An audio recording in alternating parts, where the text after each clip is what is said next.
Welcome to Nothing But Bet, Action Network's new NBA betting show. I'm your host, Maria Marino. In a minute, I'll be joined by our crew, Matt Moore, Chris Raybon, Joe Dellera, and Gilles Gallant to preview and give picks for today's games. We'll also build a same game parlay as we go. But first, there's a lot you need to know about the last day of the regular season. In the West, the Thunder, Nuggets, and Timberwolves are all tied for the number one seed. If all three win today, the Thunder get the one. They are 19.5-point favorites to the Mavs, while the Nuggets are 13-point favorites to the Grizzlies. Assuming they win, that leaves the T-Wolves, who are just 2-point favorites to the Suns. If they lose and the Nuggets and Thunder win, Denver is the 2 seed. All right, to the East, the Celtics have the number one spot secured, but the Bucks, Knicks, and Cavs are all jockeying for spots 2 through 4. The Bucks control their own destiny and will be the 2 seed if they can beat the Magic as 5-point dogs. The Knicks and Cavs can't finish lower than 4th. The Magic, Pacers, Sixers, and Heat, though, are all trying to win to stay out of the Eastern Conference play-in tournament. Pelicans can avoid the Western Conference play-in with a win today, but if they lose as 3.5-point favorites to the Lakers and the Suns, who we mentioned are slight dogs to a motivated T-Wolf squad, win, the Suns are into that 6th spot instead of the Pels. We hope you got all that. Let's get into the betting lab with Matt Moore and Chris Raybon. What's up, guys? Before we get your picks, Matt, what other insight can you give us about how some of these teams are approaching today? I have not been this excited for the last day of a regular season in a very long time. And that's with like 7,000 players that are going to be out today. It's chaos. It's absolute chaos right now across the board in the playoff standings. The Western Conference may be my favorite thing I've ever seen. The Thunder can get the 1 seed, but they need Denver to do so, because if Denver loses and the Thunder win, then if the Wolves win, guess what? The Thunder are the 2. The Wolves have tiebreaker over the Thunder, and they've got tiebreaker over the Nuggets, so they're the 1, right? No, that's not how this works. It's all absolutely insane. This is why what's really interesting here is Denver may not win this game versus the Hornet, or the Grizzlies rather, because they can get Minnesota, who they have a lot more fear for, out of their bracket. There's a legit chance that the Nuggets are just like, no, we're good with the 3. We'll give OKC a home court advantage because we don't want Minnesota in our side of the bracket. That's crazy. The Nuggets were like a lock to be the 1 seed 48 hours ago. The Eastern Conference is dicey. Orlando right now is like Ralph Wiggum. I'm in danger. That's the Magic right now. If they lose this game versus the Bucks, there is a very good chance they fall into the play-in tournament and could miss the playoffs outright. Maria, they were like a game back of the 2 seed a week ago. By the way, the reason that the Magic could fall all the way down and into the play-in tournament and maybe out, yeah, the Miami Heat are still lurking. The Heat have head-to-head tiebreaker over the Magic, and in any sort of 3-way tie, the division winner gets the number 1 that gets the top spot in that tiebreaker, which means that the Heat could get out. The Miami Zombie Heat are still somehow lurking, waiting to chase you down. I cannot wait to see how this plays out. I cannot wait to break down all of the series prices and our early bets. We're doing Buckets Live, 6 Eastern, right here on this channel. Make sure to check that out. Maria, I'm psyched. Let's get to it. Chris Raybon, what a day. I mean, can you possibly match Matt's enthusiasm? I mean, that was crazy, but I'm gonna try. So I love the Milwaukee Bucks in this spot. The public is all over the Orlando Magic because, Orlando was great all year, as Matt alluded to, and they're playing to stay out of that play-in tournament. But I don't trust the Magic here to win by margin, because we saw Milwaukee on Friday. Doc Rivers basically admitted that they were just in that game for cardio. Dame Lillard sat that one out. He's probable for this one. The Knicks and the Cavs are still double-digit favorites, so it looks like everyone's going to try for that 2 seed. I think Milwaukee does the same, and Damian Lillard, I think his decision-making has just been really great against this Magic team. Yes, Suggs is a tough individual matchup, but remember, there's still 3, 6'10" plus dudes that he can get switched on to. And then Pat Bev, I think, has given Milwaukee really great minutes. Pat Bev over his last 7 games, a 28-1 assist to turnover ratio. That's big when you're without Giannis, because Giannis was giving you, 6-7 assists per game. And Pat Bev is at least able to take some of that responsibility off Giannis, playmaking wise, allow Dame to do different things. And Orlando was a public darling all year. I mean, best against the spread record in the NBA at 50-31, but we know the market always catches up. Orlando started 47-23 against the spread. Since then, they're just 3-8. As a favorite, Orlando started the year, their first 29 games, they were 24-5 against the spread, Maria. Since then, just 2-6. A team that is not a great three-point shooting team like the Magic. Even if you think they're going to win, it's tough to trust them to win by margin because, that three-point variance. So give me the Bucks +6 all day. Chris, look, I don't like using the trap line. Like, there's reasons these lines are set, right? There's expectation from the market. But why are the Magic this big of a favorite here? And why not only did they open as a favorite and the markets moved in their direction? Like, that's the reason that I like Magic -6 here. The market is indicating that Milwaukee's not going to go for this. Cleveland is resting Darius Garland and Donovan Mitchell today. Now, they're playing the rest of their guys. They're playing a team that they should still win. They're still 13.5-point favorites. But it very much looks like the Cavaliers are like, no, we're good. We're okay in the 4. And if they're okay in the 4, Milwaukee can see that in the second half and then peel back and not have to worry about it. This might be like a first half they're up big, but then they pull the starters because they've got this lock. That's what's going to be interesting about today is watching all the other teams. The Magic, meanwhile, this season, 19-6 at home versus teams that are below 500 against the spread. So if you are not a good spread team, Orlando covers at a higher rate. Now, a lot of that's going to be them dogs because, as you mentioned, they haven't been favorites as often, but factoring in all of this, it's also tough to beat a team twice in a week. This is a duplex spot. Just played, just lost, disappointing end. So why is it that there's all this momentum against the Magic and the market has moved in their direction? So for me, man, I gotta get on Magic -6. Matt, the reason the market is moving toward the Magic is because check the action app. There's like 78% of the public is betting the Orlando Magic because they've been a great against the spread team all year long until recently. But that's what the public does. I mean, there's no concrete reason outside of market data, which means nothing. It's just, the Magic were undervalued coming into the year. So they have a great against the spread record. Big whoop. This is still an experienced Bucks team. That's why you see the Magic faltering this late in the year, Matt. I mean, remember, this Magic team really hasn't been there the way this Bucks team has. You got, yes, Giannis is out, but you still got Pat Bev, you still got Middleton, you still got Lopez, you still got all these guys. Bobby Portis doing work. Like, you still got all these guys that know what to do here. I think the Magic I think the Magic get upset in this game, if you can call it that. But that's really the only reason that this line is moving in their favor, because the public is heavy on the Magic. Maria, I really want the Magic's playoff slogan to be Big Whoop. The Orlando Magic 2024 playoffs. Big Whoop. That should be it. It's never going away. It's going to be referenced from here on out on this show. And we have our first head-to-head matchup here, one-on-one, if you will, on Nothing But Bet. This is a tough one for me, guys. Like, I see both sides. I kind of want nothing to do with Milwaukee just because they've been so weird this season.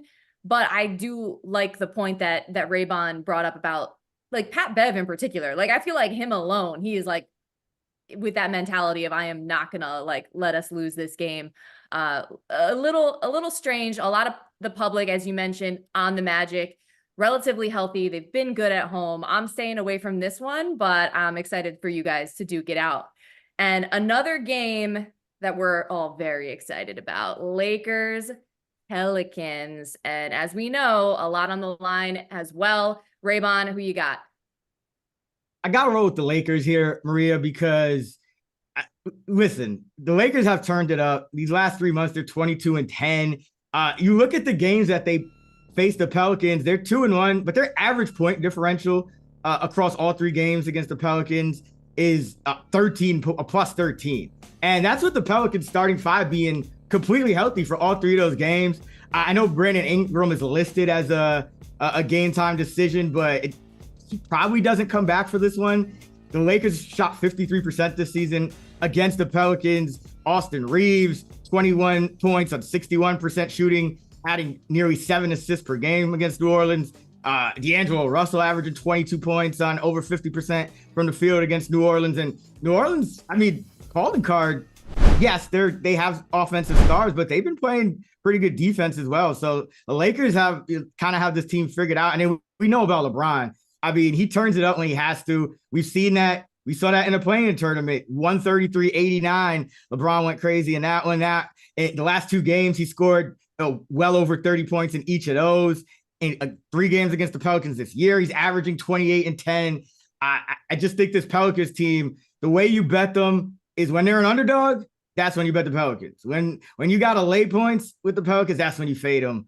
So give me the Lakers plus 3.5.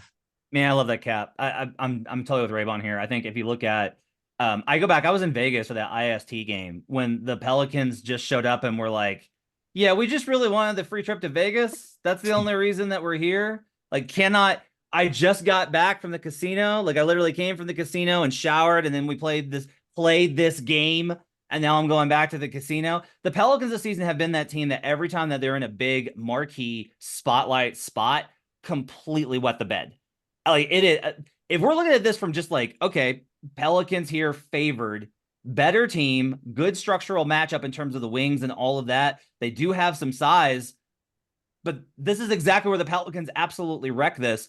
I'm going to play over 230.5. And the reason I'm going over 230.5, 2-1 to the over in this matchup so far this season. The one exception, that Vegas game where the Pelicans scored 89 points because their blood alcohol content was higher than their point total. Like, it is very clear to me that the Lakers are going to be able to score on this team. The Lakers offense is really underrated. They're one of the better half-court offense teams. They get out in transition and attack. The other problem here is that Willie Green has some sort of bizarre obsession with small ball units. Like, I don't know if some sort of like big lineup caused him trouble in his NBA career and he just hates them now, but the man is just like, oh, JV was like a plus 11 in the first half, Jonas Valanciunas. No, we're never going to see him again. I'm going to banish him to the shadow realm, and then they're going to play Larry Nance. If you play small ball versus Anthony Davis, he's going to score 45 on you.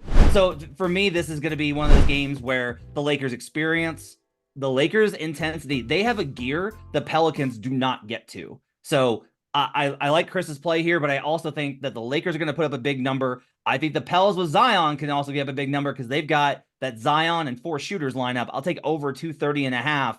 Love Chris's pick, Lakers plus 3.5 as well. All right, you guys, get ready for this because now we are going to build not just any parlay, but the notorious SGP, and we'll keep it within this Lakers-Pelicans game. And the way we're going to come up with this first leg is, well, I'm just going to vote between the 2 picks that you guys just provided, and I'm going to go Lakers plus the points. I think the safer play, in a way, could be betting the total just because these 2 teams are pretty inconsistent against the spread. Lakers 37 and 44, but they do have experience in their favor. Like you said, Raybon, I want to ride with LeBron, and the Pelicans are worse at home than on the road. So that is going to be the first leg of the notorious SGP. Raybon, what say you? I like it. I mean, to Matt's point about the over under, it is Sunday. So, Saturday night was last night, but I looked it up and the Pelicans have played 8 times this season on a Sunday and are averaging 123 points per game. So Matt's pick should be pretty good as well. But yeah, I think you gotta ride with the Lakers as a dog here. Like, LeBron is not gonna let them lose this game with so much on the line, in my opinion.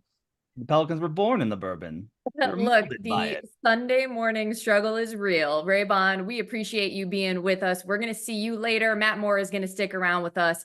Raybon, thanks again. Always a pleasure.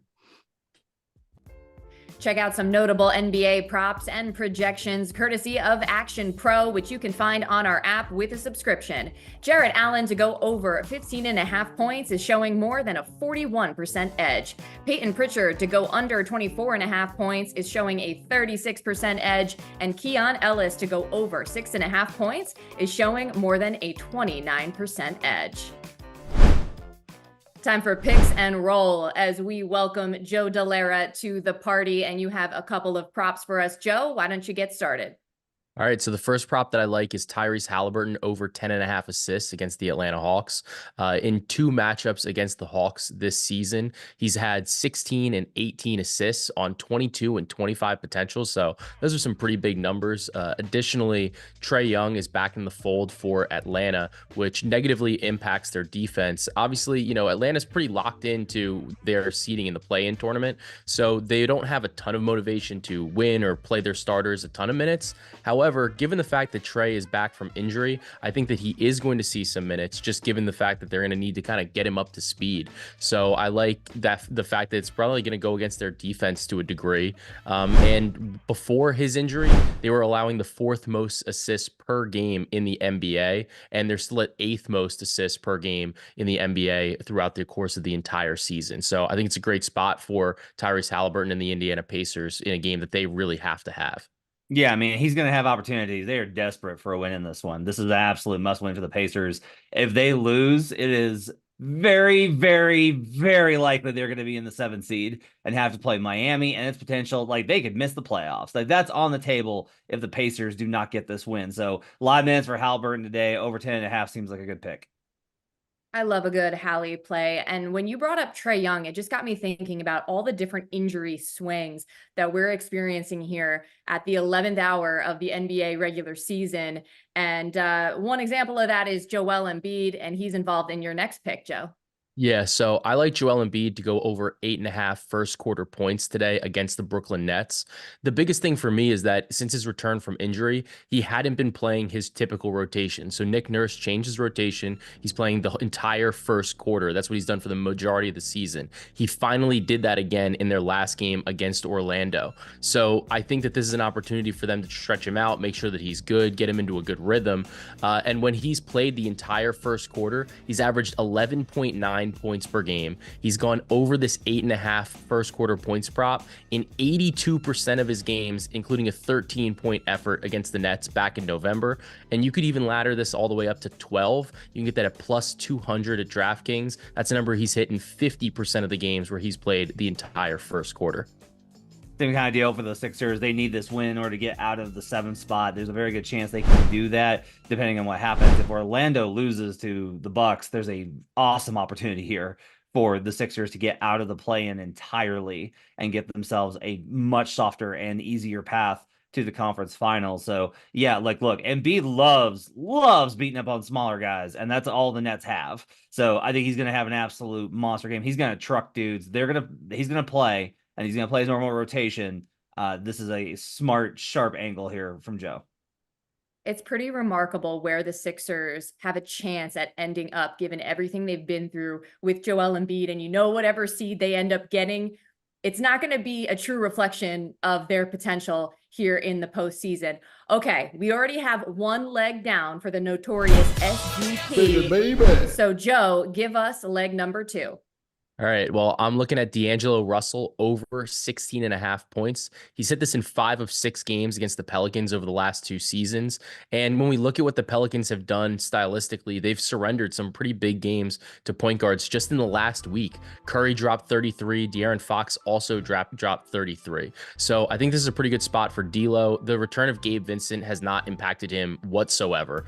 His usage is still there, and he's still being leaned on pretty heavily by the Lakers.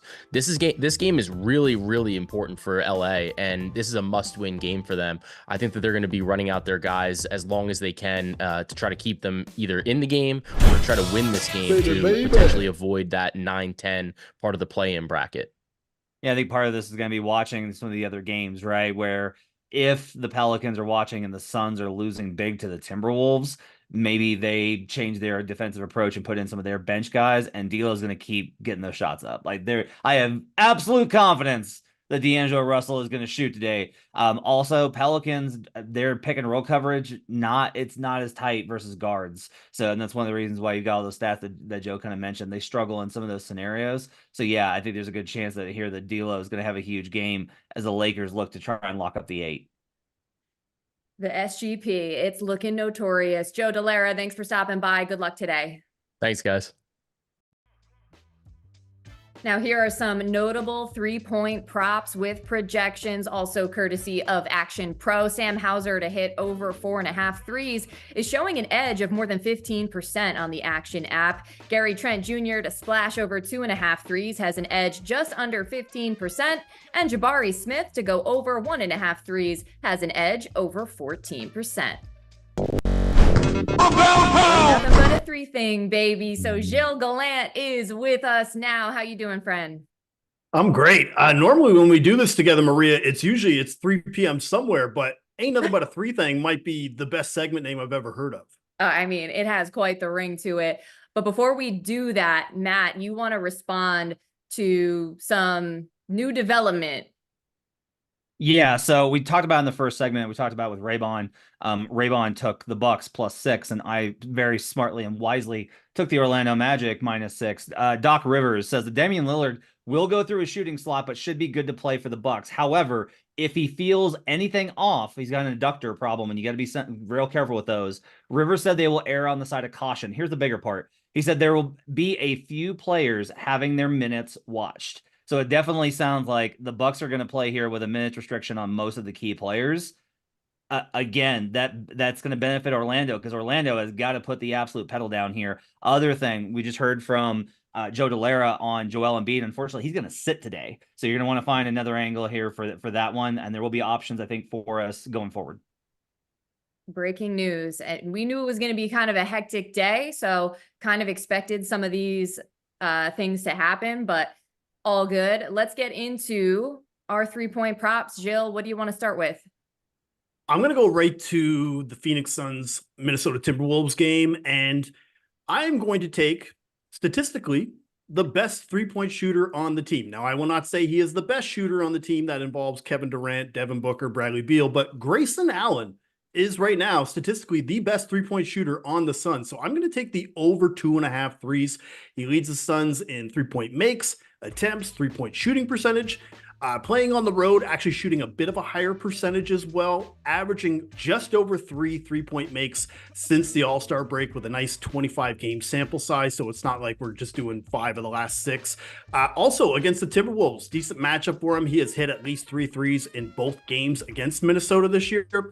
The other thing too, Maria, we talk about this with 3-point props and about the 3-point volume and the splits that come with that. Well, with Grayson Allen, 70% of all of his field goal attempts come from the 3-point range. I always like to look for guys that where it's 50% or more, but at 70%, that's a huge bonus. I expect Minnesota on the perimeter, they're likely going to collapse on Devin Booker and Kevin Durant as much as possible. There's a reason why Devin Booker's assist line is as high as 7.5 for the dump offs to other guys on the perimeter. I think that'll lead to more 3-point attempts from Grayson Allen and potentially Bradley Beal, but I like Grayson Allen's matchup a little bit more. So Grayson Allen is my first pick for Ain't Nothing But a 3 Thing.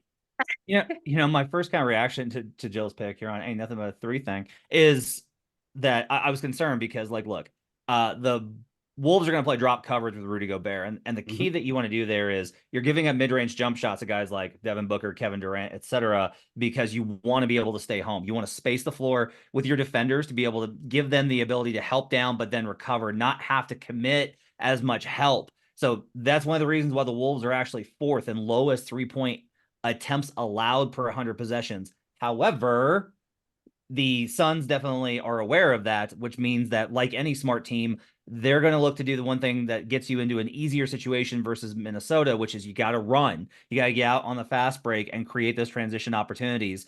And Grayson Allen is one of the best transition shooters that we've seen in the league from 3-point range. The Suns like to drive the ball in transition and then kick to Allen. Allen's really great at running the floor and spreading to the corners. He's going to get those attempts today versus Minnesota with how good the Suns have been on defense since the All-Star break. So this is a great pick because Allen's going to find those opportunities, not just in the half-court set, but also in transition. That's a smart one. And also too, Matt, like looking at Bradley Beal, like his line is around 1.5, and you've seen his 3-point frequency actually pick up over the last month. But majority of the time, like using the volume analogy that I use, it's around 30% of total shots from Bradley Beal that are coming from 3-point range. So that's one of the reasons why, even though I liked Bradley Beal in this spot, I'm looking more for Grayson because that's really been his game. He's a little bit more one-dimensional than Beal. And because he's the best shooter on the team. Sure, absolutely. Statistically. I just think that's hilarious. I wanted to bring that up one more time.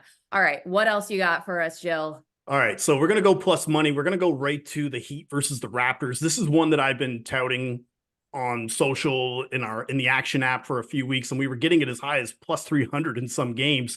Books have smartly corrected now, but I don't think they've corrected enough. And that's Bam Adebayo to have at least one 3-pointer tonight against the Raptors. Today, rather, because there's no games tonight. So the odds are around plus 145. Again, the reason why we're looking at Bam here is the shift in the way that he has been playing since the All-Star break. Because over the last 16 games, he's hit at least one 3-pointer in 11 of them. He's shooting 46% from 3-point since the All-Star break, and that volume has just increased. Like, for example, prior to the All-Star break, he hit one 3-pointer the entire time. But since the All-Star break, he's hit 14. So there's clearly an emphasis from the Heat to get Bam to shoot more threes and spread the floor. And it's a great matchup against the Raptors, who, again, we talked about this when we were taking Mikal Bridges just a few days ago, just mailing in the rest of the year. Over the last 30 days, Toronto is last. Points allowed per game, bottom 5 in opponent 3-point attempts, makes, and shooting percentage. I think a lot of the Heat players could have success from 3-point in this game. Also, they played the Raptors a couple of days ago. Bam hit a 3-pointer in that game. Probably should have had two. One of them was a foot on the line there. So I had an expected price around minus 110, maybe even closer to just even odds. But if they're going to give me plus 145 against this garbage defense, I'm going to take it almost every time. So Bam Adebayo to have one 3-pointer at plus 145 is my second bet for nothing but a 3-thang. Jill, it's unnecessary, man. You don't have to say things like that. What did garbage ever do to you to deserve being compared to the Raptors? So look, the Raptors, they're absolutely not going to want to win this game. There's no reason for them to want to compete here. The question I kind of do have, I do think, though, is going to be what's Miami's approach here? Do they treat this as a playoff game? And in that case, like I don't know the answer to this question. I don't know how Bam shooting threes factors into what a serious game plan would be from them. If Bam's like, we have to win this game, I can't screw around, I can't take threes. I will tell you that, like, based off of my experience with like how NBA players are going to look at this game, it's going to be like, oh no, I can definitely screw around and take threes. Like, I could do that. This is the Raptors. We're going to win anyway. Also, like, look, I do think that they're trying to find more opportunities for Bam on the perimeter to try and boost their offense. Mm-hmm. Like, Bam's had a couple of miserable offensive games. He is worn out, which I think is a concern. But I do think they're going to try and they have to compensate for where Jimmy Butler is at right now. And some of that's going to have to be from the perimeter. So, yeah, I think that he's going to get the attempts here versus Toronto. I would not be surprised at all if this cashes, and you're getting a great number on it as well. Even with the market adjusting, you could tell that the books are still behind the curve because they're still basing this off of all their priors in seasons before. So there's still an opportunity here before the new status quo kicks in. Another point too, Matt, is so Duncan Robinson got ruled out for this game as well. I just went back and looked. Since the All-Star break, he's missed 7 games, and Bam has played 6 of those 7 games. In those 6 games where he was in the lineup and Duncan wasn't, he hit a 3-pointer in 5 of those 6 games. So again, I think there's just even more opportunity on the perimeter as well. Great cap. Jill, I feel like you are selling me on this like new favorite market of Bam to, hit a 3 and at pretty good value. And as you laid out, he's been getting it done. All right, we have one more leg to go in the notorious SGP. And Gilles, you will provide it for us. And it's a pretty gross one too, Maria, because this one you're going to have to sweat right until the buzzer. Right. Just because this one, again, it's Anthony Davis to not hit a 3-pointer against the Pelicans. So this year, played 3 games against the Pelicans. He took 5 3-point attempts, so it's worth noting, but he missed all of them. And if you look just since the All-Star break of how the Lakers offense and the half-court offense has shifted, they're just not putting Anthony Davis in those positions anymore. He's only hit a 3-pointer in 8 of 23 games since the All-Star break. That's around 34%. And just based on the output and the implied probability, like the under for a Davis 3-pointer should probably be closer to minus 200. Right now we're around minus 120. So for me, this is showing just a little bit more value to help boost that same game parlay. I mean, I love this. I talked about it. Willie Green's going to go to Larry Nance in the small ball unit.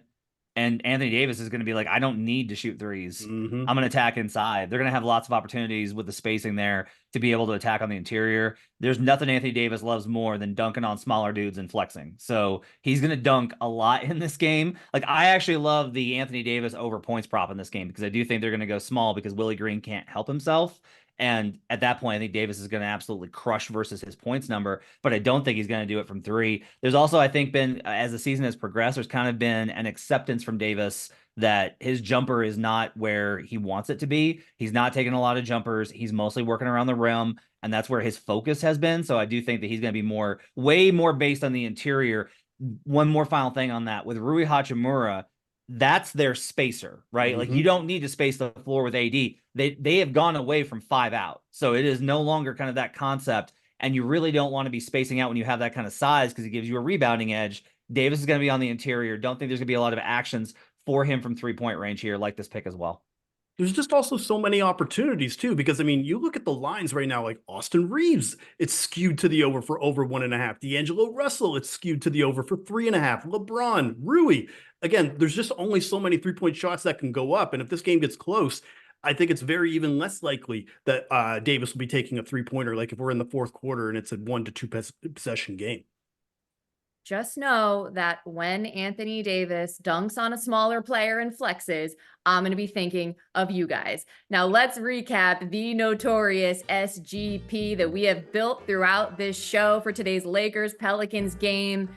We have the Lakers plus 3.5, which I voted for, but courtesy of Chris Raybon, D'Angelo Russell to go over 16.5 points via Joe Dellera, and Anthony Davis to not record a 3-pointer courtesy of Gilles Gallant. You're looking at odds of around plus 525. All right, I think I have time to get in one final parting shot at the buzzer, and here it is. I'm worried about the Warriors. Yes, they've won 9 of their last 11 games, and that is commendable, but they really missed out on a big opportunity when they lost to the Pelicans Friday night. They could have had a great chance at earning the 8 seed. Now they have a better chance at earning the 9 or 10 seed, and they are far from controlling their destiny. And in fact, Steve Kerr said today he may just decide to rest people no matter what, which is a little surprising. Now, why does this matter? 10 seeds. They do not do well in the history of the play-in tournament. 0-6, in fact. For what it's worth, the 7 seeds are 6-0, and the 8 and 9 seeds are about 50-50. So this is tough. And I just flash back to last offseason. Draymond Green is extended. Jordan Poole is traded.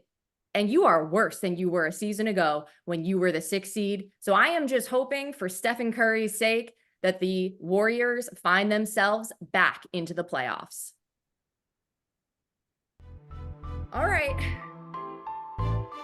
Opportunity to respond. Yeah, so I think, look, I'm with you here on this. I think if you look at the Warriors in the entire season, we've been on, like, I gave them out as a miss the playoffs bet in preseason. I took the under on their win total. This is a championship team that keeps reaching in the bag for that championship magic and not finding it. Do you know how many times I've heard Steve Kerr go into the post-game press conference and be like, no, I think we really found something here. We've really figured it out with Jonathan Kuminga. We've turned a corner. We've figured it out with Trace Jackson Davis. We've really turned a corner. He is that person trying to convince himself that, like, the relationship that is falling apart. No, I think we really figured it out. No, it's been good. We had coffee last week and it was really good. We're getting up. No, like, it's falling apart. And yeah, there's a lot of questions about what's going to happen with the Warriors this summer. Klay Thompson's future being the biggest one, but also with Draymond Green and everything, it feels like it's reaching a breaking point. No one knows how that's going to go. And the fact that, as you mentioned, Maria, Kerr being like, yeah, we may just, like, set starters. Who cares for this one? Maybe that's based off of confidence and their, like, confidence in their ability to win in one-game environments, which, by the way, they shouldn't. They have lost in the play-in tournament before, but also that might just indicate that they're just like, man, this is just not our year. They've had a miserable season, like, including some, like, personal tragedy. They've had injuries. Nothing has gone right for the Warriors. The key is going to be that they don't get sucked into the idea of, like, well, it's just a bad year. No, like, it is no longer 2022, and it is certainly not 2017. This is not that team. They've got to accept where they're at. And so it's gonna be very interesting to see how the markets treat the Warriors this summer, before free agency and after, given how uncertain their future is. And Gilles, just so you know, Matt did warn me about this weeks ago. But yeah, the Warriors last season were bad on the road. Now this year, they're just bad. Well, I think it's also just a roster regression. I mean, if Andrew Wiggins isn't playing at that finals level to get over Boston, that's a huge regression. If Right. Draymond is going to miss 20 games for punching out a guy, or, you know, or whatever random thing that Draymond does, that's going to affect the over. So they would probably be closer to a 6 seed if a lot of these things weren't happening. And then, of course, the Clay regression. And then also Jordan Poole, as much as he hasn't been very good in Washington, and obviously last year he kind of fell out of favor after the Draymond incident. It's still a pretty big drop off from him compared to Kuminga, Podziemski, like all the other guys that they're having in now to fill in those shoes offensively. So I think that's really been the issue, is just roster regression. And finally, you know, they kind of sold their soul to the devil to get that championship. And this is what they got for it now. All right. Well, instead of me making a game winner at the buzzer, I may have forced overtime, but that's okay. This was an awesome debut episode of Nothing But Bet. We got to get out of here, though. So for our entire NBA crew, I'm Maria Marino. Thanks so much for watching, and enjoy the games today. See you, everybody.